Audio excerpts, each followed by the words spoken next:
In the 18th episode of the first season of the Dr. Stone anime, Senku and the artisan Kaseki are able to manufacture what Senku calls the Blades of Science, which turns out to be the katana. In the year 5739, roughly 3,700 years after all of humanity has been turned to stone, where the world has reverted to the Neolithic, the ability to manufacture Nihonto, the Japanese blade, allows the Kingdom of Science to successfully repel the larger and stronger forces of the Empire of Might, who are armed with Stone Age spears and axes.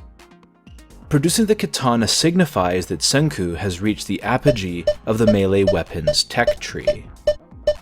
Why is it that the ability to manufacture the Japanese sword gives the Kingdom of Science such an overwhelming technological advantage that, for the duration of the series, no further developments are made? The question needs to be asked. What makes the Japanese katana the most powerful blade in the world? Right now, on Study of Swords.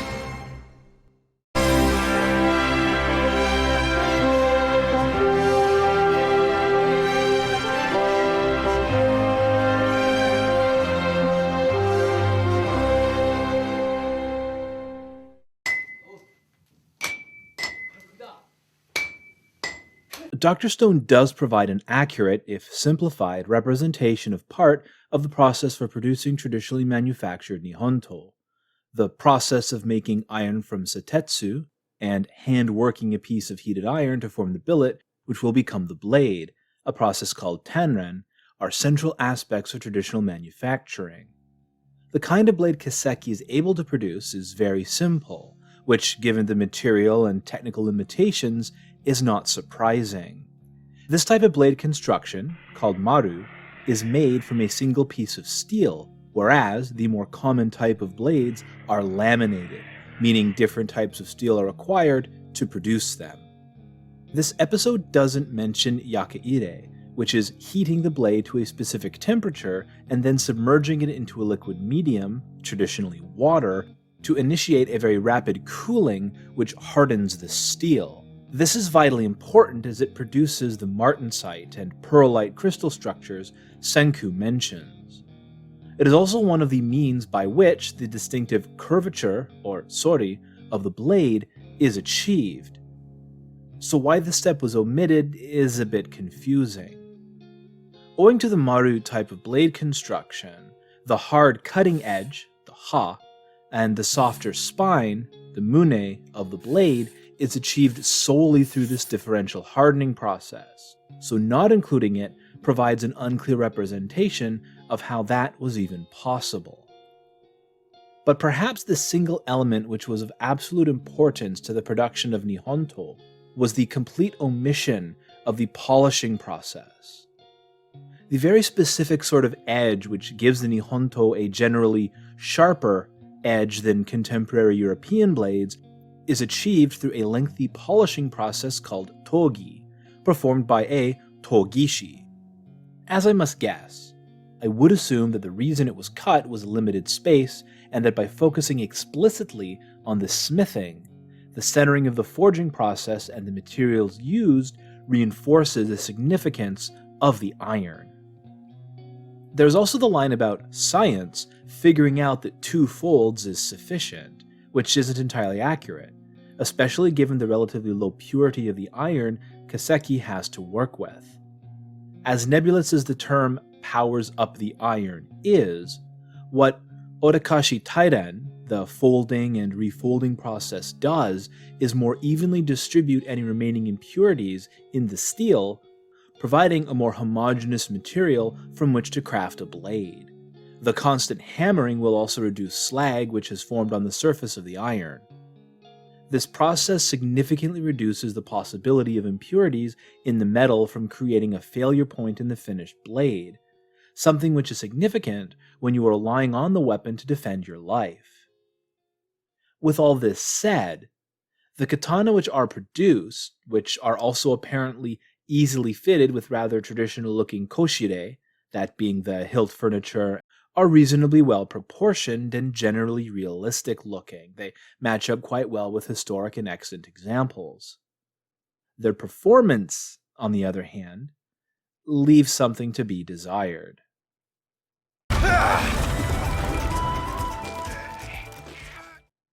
It is worth pointing out that Dr. Stone's story progression after Senku is revived does not start in the Neolithic, but rather in what would be the Paleolithic, as he has to go about reinventing stone tools and the production of fire.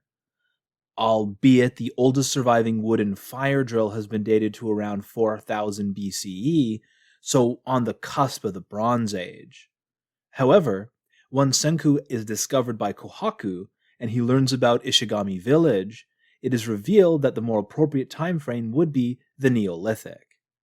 For example, Kaseki has developed the ability to produce lacquerware, which was developed by the Jomon culture, and has been dated to as early as 7000 BCE, placing it within the general time span of the Neolithic, roughly 10,000 to 4500 BCE.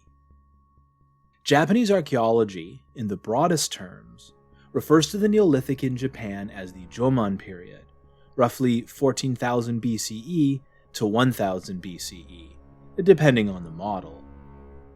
It was typified by a gradient of sedentary settlement, hunter-gatherer subsistence, and pottery manufacturing. But given the span of time, there are massive variations between settlement sites. One of the challenges to examining interpersonal violence in the Neolithic through archaeological evidence is that all the researchers have to work with are skeletal remains.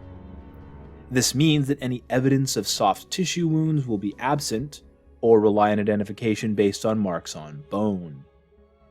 Axes and ades are typically interpreted as being understood as tools, but there is evidence that they were also used in interpersonal violence. There is also significant evidence that bone implements, such as deer antler clubs, were responsible for a significant amount of extant trauma across a wide range of geography during the Neolithic period. So the manufactured weaponry of the stone world is just that.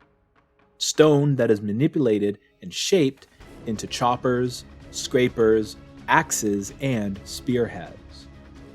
As I've already mentioned, the refinement of stone tools which has been achieved by Ishigami Village is significantly higher than what Senku was able to produce, including pottery, knives, spearheads, and lacquerware.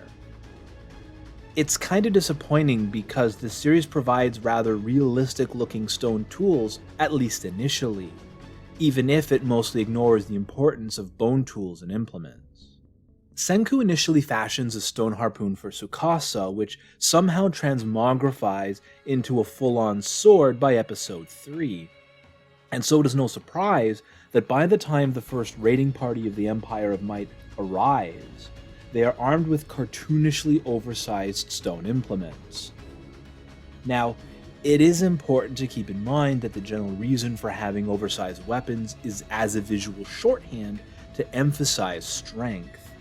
But in this case, it also serves as a visual reinforcement of the brains over brawn dichotomy. The nimble but superior katana utterly destroys the large and crudely constructed axes and spears. But this is where we depart from material science and embrace the kakoi. Swords, and yes, even the superlative katana, are not designed to cut through wooden staves, hafts, or even branches, to say nothing of solid stone.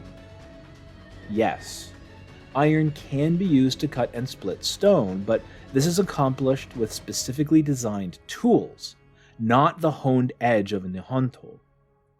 And to be perfectly clear, if this was just a typical shonen which didn't provide basic lessons on material science, then it would be a lot easier to just let it slide. But given that the raison d'etre of Dr. Stone is the promulgation of the ideology of science rules, there are a number of ways this issue could have been resolved. For starters, the basis we are given for why the Japanese katana is the most powerful sword in the world is the fact that because it is differentially hardened, It possesses both a hard edge for cutting and a softer edge for blocking. The problem is that this feature is only relevant if your opponent is also wielding a katana. If the edge of the blade is hard and sharp enough to just bisect through solid wood and stone, then blocking any strikes with the back of the blade is pointless. This is a pretty good way to undercut your own hype. Secondly, as we have observed throughout the series thus far, the primary weapon used by the residents of Ishigami Village is the spear. If Senku needed to produce Nihonto, then the more logical and effective option would have been to just make naginata, or the glaive, and not the katana. The naginata is after all Nihonto, just mounted on a longer handle. So not only do you have the blades of science, you also mount them on weaponry the majority of your combatants have experience with. Combine the naginata with several of the Ishigami lacquer shields, and you almost have yourself a phalanx. Even with a superior number of enemy combatants, the shield/spear combination is incredibly effective, far more so than just rushing in with swords. Finally, there is the issue of the overall efficacy of the katana, and despite the series' refrain of science rules, the rules of this world are beholden to Kakoi. You have Tsukasa, who is strong enough to kill a lion with a single punch, and who can move fast enough to catch a crossbow bolt, traveling at 189 feet per second. If someone can move with the speed and precision needed to do this, what hope is there of hitting them with a blade traveling at a mere 64 feet per second? You also have Hyoga, who, despite being armed with a stone-tipped spear, is more skilled than the combined Ishigami combatants, even when armed with katanas, and he is only forced to withdraw because of the tampering of Gen. So the idea of efficiency and efficacy is something worth considering because, as it turns out, if you jump ahead in the narrative, the Kingdom of Science does end up manufacturing naginata, so it obviously wasn't an issue of technological limitations.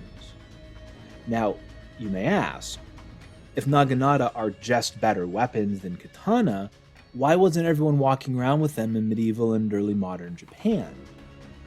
Well, because they were weapons designed for the battlefield or defending forts, castles, and so on. Carrying around a naginata for long periods of time wasn't particularly practical.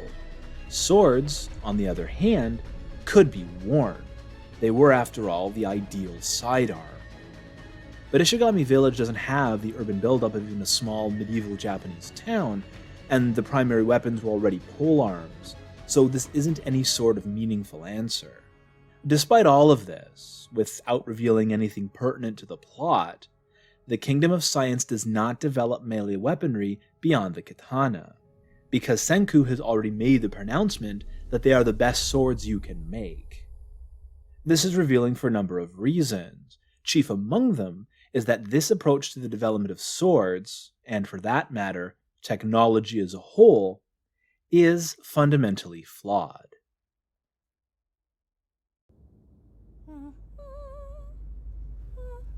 If Dr. Stone can be spoken of as having an ethos, it would surely be Techno-Utopianism, an idealist worldview predicated on technicism, the belief that human knowledge and agency can establish a dominion over reality.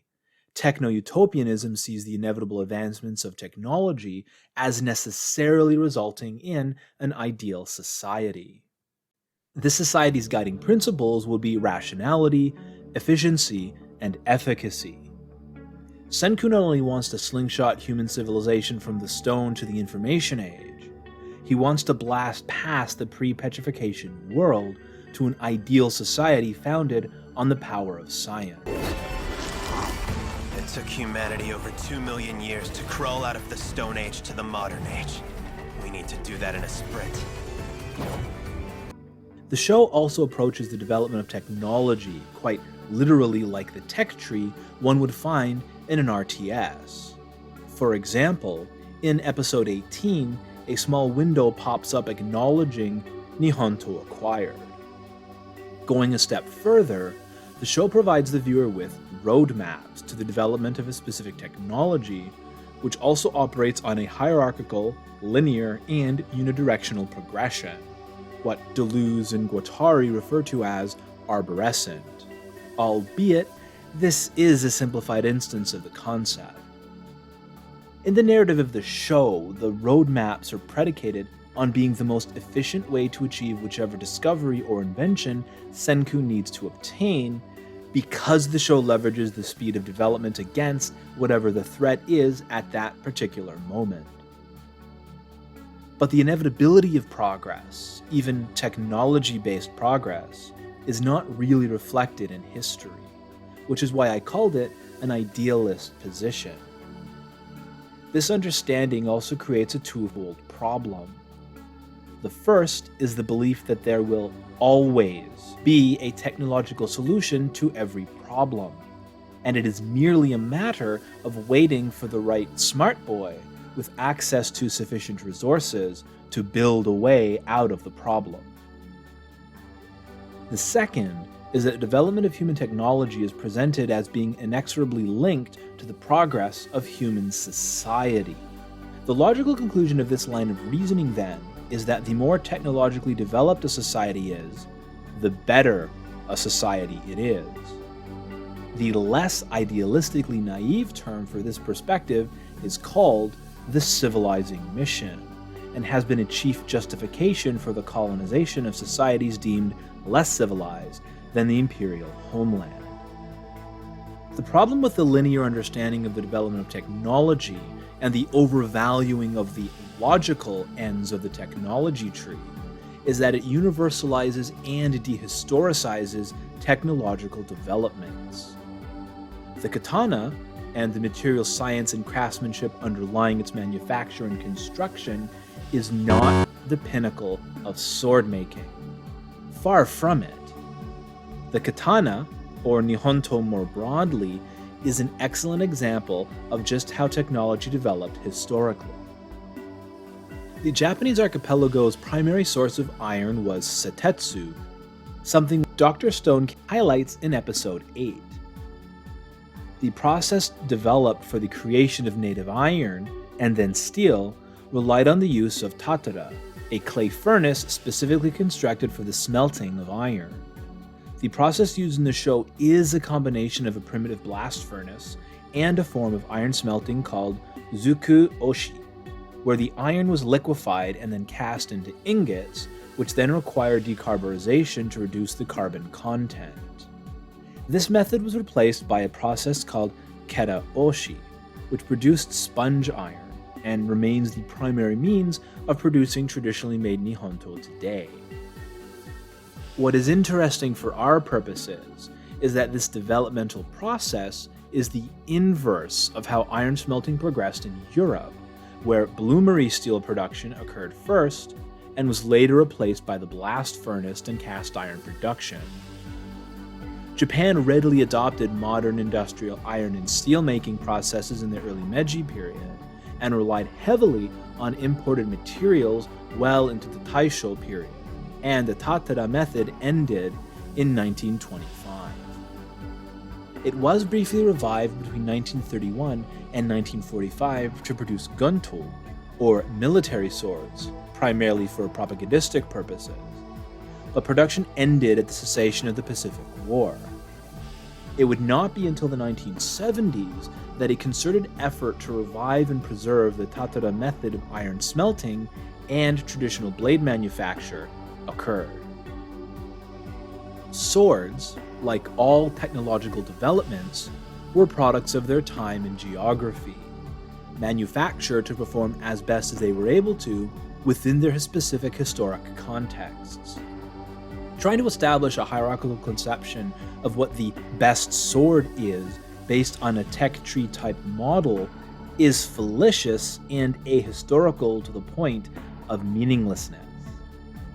Because such an understanding of history is predicated on the belief of an inevitable teleological line of progress.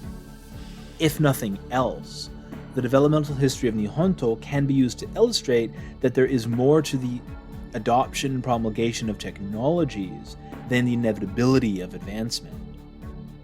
Therefore, ideas of superiority are based less on where something falls on a technological scale and more on the ideological conceptions which undergird the belief in that superiority. Which leaves us with the fundamental question.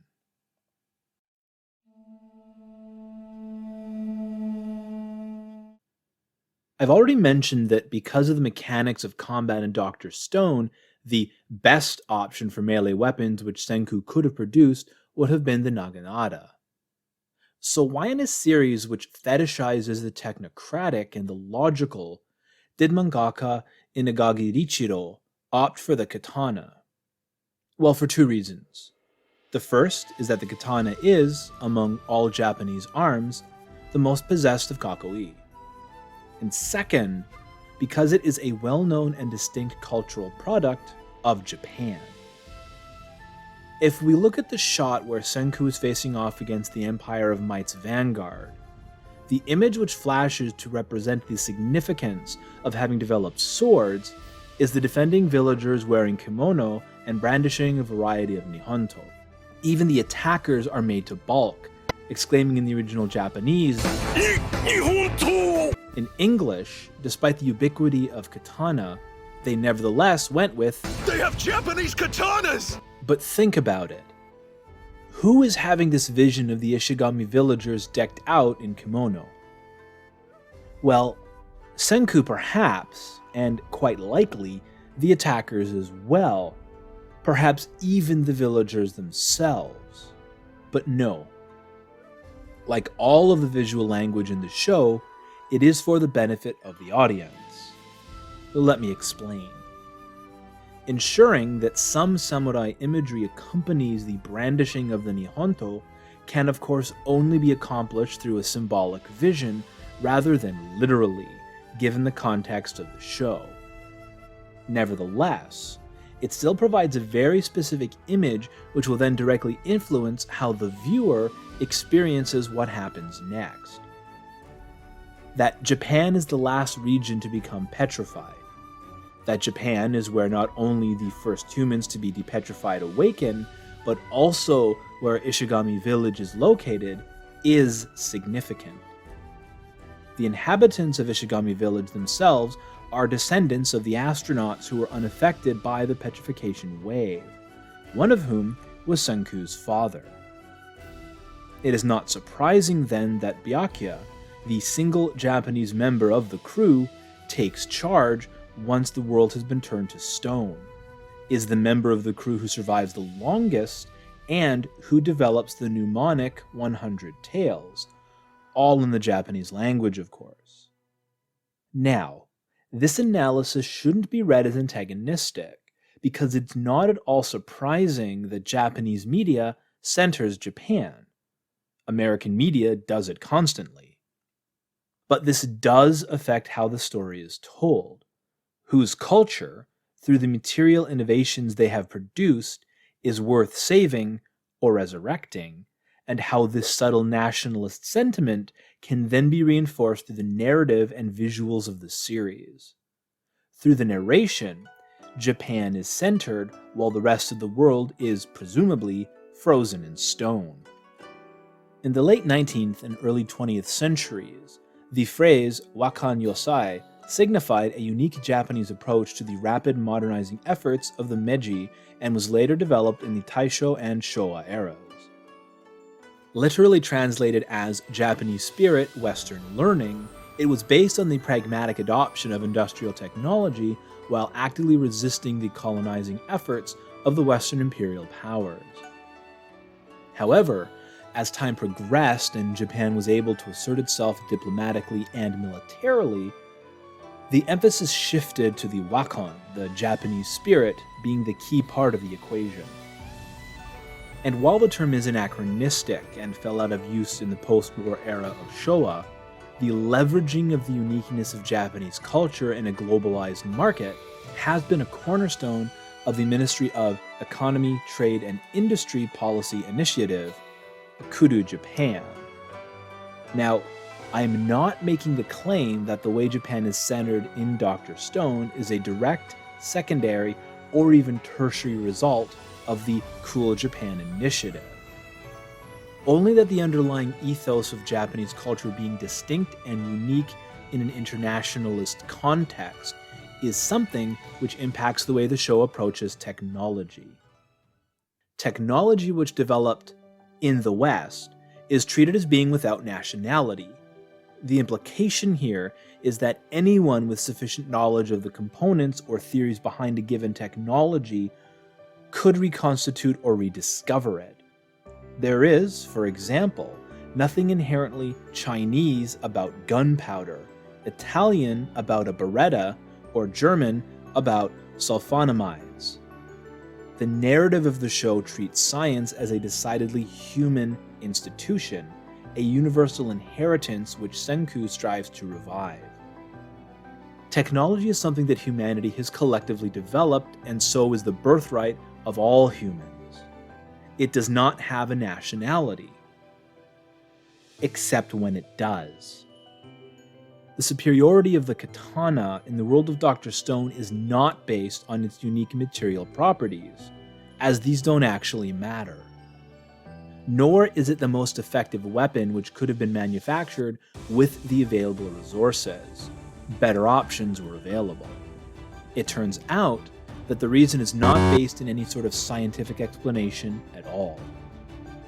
Of all of the technologies which are resurrected, of every item which Senku is able to reinvent, only one is provided with a national identity.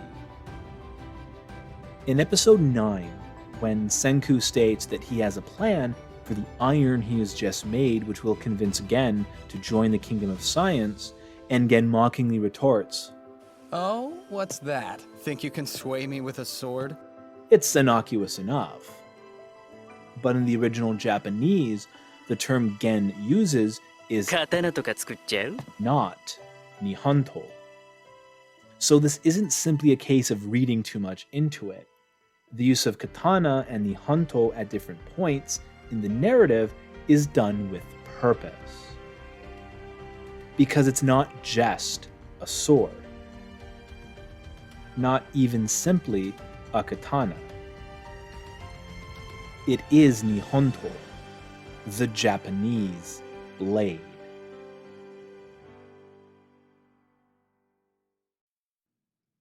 Welcome to the end of the video. I'm glad you've watched all the way through. First off, I wanted to mention that if you did want a deeper perspective on the problems with the tech tree framing of the historic development of technology, then please do head over to Byte Marx and watch his succinct video on Sid Meier's Civ and Technology. The link can be found in the description. Secondly, this video marks the official pivot into more overt weeb content for the channel, and I have a number of topics which I think you will find interesting. So I hope you look forward to it. If you like this video and think it is merited, please like, comment, and share. If you didn't much care for it, please feel free to dislike and let me know why in the comments. I'm very much open to constructive criticism. Finally, if you want to keep up with what I have coming next, or want to see what I've already produced, why not subscribe to the channel? Thanks for your time.